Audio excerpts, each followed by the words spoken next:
Los sacerdotes concelebrantes, queridos peregrinos todos, en el Evangelio que acabamos de escuchar, correspondiente a este domingo 14 del tiempo ordinario, San Lucas nos presenta a Jesús enviando a 72 discípulos a las aldeas donde está a punto de ir para que le preparen el camino. Este texto aparece solo en este evangelista, Lucas, que quiere subrayar que la misión no es solo para los 12 apóstoles, sino que se extiende también a otros discípulos. El número 72 tiene su importancia, pues representa para los judíos la universalidad. 72 eran todos los pueblos que habitaban en la tierra. Los cristianos estamos llamados a la evangelización, a transmitir el Evangelio y a anunciar el reino de Dios. Todos los cristianos. Por eso, en el último rito del bautismo, el Efetá, se pide al Señor que conceda al neófito escuchar su palabra y proclamarla para gloria de Dios Padre. Y así lo indica el Concilio Vaticano II, destacando con claridad y fuerza que toda vocación cristiana es, por su misma naturaleza, vocación al apostolado, invitando a todos los laicos a redescubrir su dignidad bautismal de discípulos del Señor y a reavivar su responsabilidad ante la magnitud de esta tarea de la evangelización. Lo primero, pues, es conocer, es escuchar. No se puede hablar de lo que no se sabe. Por tanto, los cristianos tenemos que conocer la palabra de Dios. Los discípulos estaban con Jesús y le conocían antes de ser enviados por él. También el cristiano debe formarse y conocer a Jesús, su mensaje de salvación, a través de la escucha, especialmente en los sacramentos, la Eucaristía, en la oración, la meditación, contemplando el Evangelio y también esforzándose por conocer el magisterio de la Iglesia. Todo apostolado debe empezar en la oración. Así le decía Jesús: la mies es abundante y los obreros son pocos. Rogad pues al dueño de la mies que mande obreros a su mies. Hoy en día la mies sigue siendo muy abundante y los obreros muy pocos. No podemos excusarnos en los trabajos y en las actividades de cada día para dejar de hacer esta doble encomienda que el Señor nos hace, la oración y el apostolado. Y así nos lo recordaba la Santísima Virgen en el mensaje del día 11 de diciembre de 1981. El mundo está en un gran peligro. Diles a mis hijos que hagan más oración, que empiecen una nueva fase de su vida, que se marquen un horario para su trabajo y les dará tiempo a hacer oración, que ellos pueden ayudar a muchas almas, que hagan apostolado. Fijaos lo que dice la Virgen, que cambiemos, que tengamos una nueva fase de vida, que dediquemos tiempo, que hagamos un horario para el trabajo, para la oración, para el apostolado. Nos podríamos preguntar cada uno de nosotros cuánto tiempo le dedicamos a la oración y a la formación como cristiano, y si soy consciente de que el Señor me pide que sea instrumento suyo. Jesús les envía como corderos en medio de lobos. No se puede evangelizar a la fuerza, con prepotencia, con arrogancia, sino con mansedumbre y con humildad. Ya lo decía el Papa San Juan Pablo II, la fe no se impone, se propone. La única fuerza con que se debe evangelizar es la de la caridad, la verdad, la humildad, la fuerza del Espíritu Santo. Y en medio de lobos, tanto en la época del Señor como en la actualidad y a lo largo de toda la historia, la fe no es siempre acogida, muchas veces todo lo contrario, es rechazada y perseguida. Hoy en día parece que hay libertad para todo, menos para hablar y defender públicamente la fe. En muchas ocasiones se han quejado el Señor y su Madre Santísima de la situación actual de la humanidad, donde ha habido un giro en los valores. Lo que antes se veía como pecado, ahora se ve como virtud. Y lo que antes eran virtudes, ahora se ven como cosas malas. El primer sábado, los hombres y familias, la mayoría, han enloquecido por los placeres, por la carne, por los vicios, por las comodidades. Han enloquecido de tal forma que no ven el pecado. Para ellos nada es pecado, todo es virtud. Así está la tierra, hija mía. Los hombres están, la mayoría, desesperados. nada más piensan en los placeres de la carne. El demonio los ha absorbido y los tiene anulados como seres humanos. Se convierten peor que fieras. Por eso hay que pedir, seguía la Virgen diciendo, hay que pedir mucho por la situación del mundo y la mía. Oración os pido, hijos míos, oración, sacrificio, penitencia.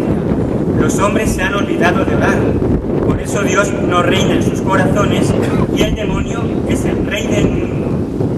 No nos damos cuenta de esta realidad que tantas y tantas veces se nos ha recordado en este bendito lugar. El demonio está realmente suelto y está haciendo su lucha entre los hombres. Al menos en 15 ocasiones ha hablado el Papa Francisco sobre la realidad de la existencia del demonio. Y no hay más que ver las noticias para darnos cuenta de esta realidad. Violencia, asesinatos, violaciones, robos, estafas, situaciones que es causa de sufrimiento para nuestra Madre Santísima. Hemos de despertar y no dejarnos arrastrar por los tres grandes enemigos del alma, el mundo, el demonio, la carne. Y las armas para esta lucha ya las sabemos, la oración, el sacrificio, la penitencia, como tantas veces me ha dicho en este lugar. Me vais a permitir ahora que sea un poco políticamente incorrecto. Están concluyendo este fin de semana, están haciendo en esta semana, especialmente estos días, las llamadas fiestas del orgullo gay. Todos los medios de comunicación están teniendo de manera notable de estas fiestas para ensalzarlas en pro de la libertad y de la igualdad. Voy a resumir una entrevista que se hizo al doctor Pablo Augusto Meloni Navarro, médico peruano que llegó a uno de los más altos cargos de la Organización Mundial de la Salud y que Dios lo llamó al sacerdocio, siendo ordenado a la edad de 56 años, y que indica en esa entrevista de manera muy clara la postura de la Iglesia y por tanto la que tenemos que tener y conocer, deberíamos de conocer los cristianos. Comienza diciendo que el homosexualismo per se, por sí, no es pecado, ni el lesbianismo per se. Lo que sí es pecado son los actos homosexuales, la fornicación, la masturbación. Podemos añadir que la Iglesia no está en contra, por tanto, de los homosexuales, aunque indique que los actos homosexuales sean pecado. Como no está en contra de las mujeres, cuando indica que el aborto es un crimen nefasto, un asesinato. Ni de los hombres y las mujeres cuando dice que la fornicación o que los actos impuros también son pecados. Ni de los matrimonios cuando indica que los actos matrimoniales han de estar abiertos a la vida y por tanto no es lícito el uso de medios anticonceptivos. La Iglesia no está en contra del hombre, todo lo contrario, está a favor del hombre y de su plena realización. El Señor, sigue diciendo el doctor Meloni, ama al pecador. El Señor ama al pecador, ama al homosexual, ama al que está pecando de lo que sea, pero no ama al pecado. Y nosotros, como Iglesia, tenemos que respetar a todas las personas, también a los pecadores, de lo que sea. Y tenemos que empezar reconociéndonos nosotros pecadores también, porque todos lo somos. Sin embargo, esto no quiere decir que voy a fomentar, promocionar, ni mucho menos llamar orgullo a una vida de pecado. Nosotros vivimos en un tiempo en que la cultura contemporánea quiere normalizar el pecado, y el pecado es desobediencia a Dios. Todo pecado es soberbia, porque se da cuando la criatura se rebela contra su Creador y no quiere obedecer apelando a derechos y libertades, como si obedecer a Dios fuera en contra de la libertad humana, la felicidad y el desarrollo pleno del ser humano. Tenemos que alertar a los católicos de que esto es contrario a la fe, que es un atentado contra la fe, porque si se hace promoción y apología del pecado, de la desobediencia a Dios, eso daña nuestra fe. Lo que el creyente debe saber es que Dios, misericordiosamente, se compadece del pecador, que se arrepiente. La Iglesia tiene el deber y la obligación de ayudarlo a su conversión y a tener una conciencia recta, que pueda encontrarse con Dios. Y de igual manera, si es un no creyente, nuestra actitud tiene que ser elevar nuestra oración por esas personas. dais cuenta, la Iglesia no habla de condenas, de juicios, de rechazos. No seamos nosotros, no los que condenemos, sino que recemos y sacrifiquemos por los pecadores. El católico se basa en la ley de Dios, seguía diciendo el doctor. La ley humana, a pesar de estar aprobada por las autoridades nacionales, no puede ir en contra de la ley de Dios. Pueden ser vigentes, pero para los creyentes tiene más jerarquía la ley divina que la ley humana. Obedecer a Dios antes que a los hombres, como dice el libro de los Hechos de los Apóstoles. Cuando se le empieza a llamar bien al mal o derecho al pecado, se produce la confusión, y donde las más afectadas son aquellas personas que tienen una conciencia moral menos formada, como son los niños y los jóvenes. Los medios de comunicación y las empresas tienen que saber que cuando hacen alarde de estas campañas están atentando contra nuestros derechos, y es responsabilidad de una persona de fe, así como de los padres de familia, hacer notar lo incorrecto.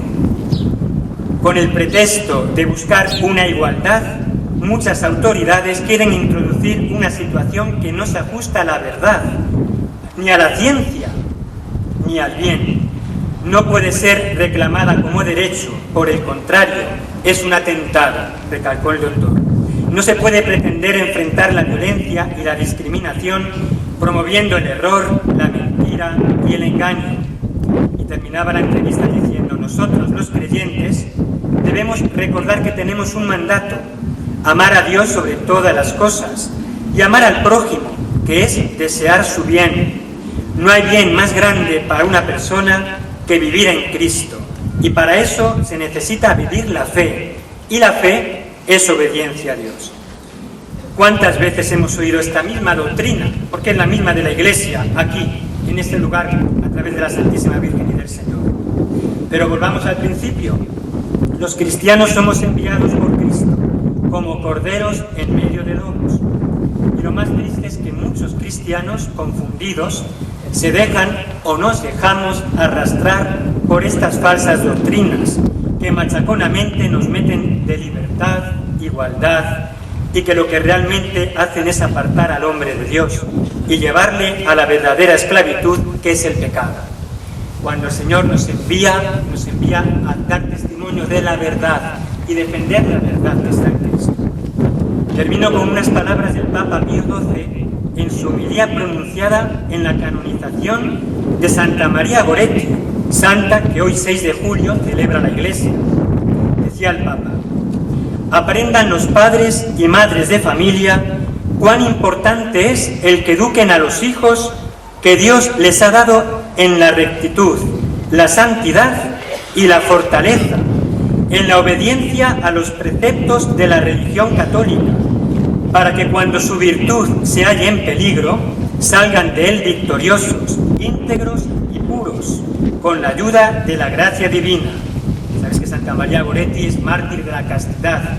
Y terminaba también, seguía diciendo el Papa Pío XII, diciendo: aprenda la alegre niñez, aprenda la animosa juventud a no abandonarse lamentablemente a los placeres efímeros y vanos, a no ceder ante la seducción del vicio, sino por el contrario, a luchar con firmeza, por muy arduo y difícil que sea el camino que lleva a la perfección cristiana, perfección a la que todos podemos llegar tarde o temprano con nuestra fuerza de voluntad, ayudada por la gracia de Dios, esforzándonos, trabajando y orando. Pues como tantas veces nos ha repetido la Santísima Virgen en este prado, hagamos oración, oración y sacrificios, para no caer en tentación y para reparar tantos pecados que se cometen en la humanidad, empezando por los nuestros.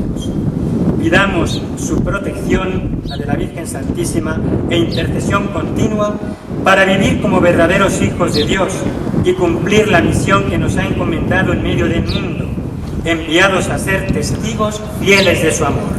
Casi sí.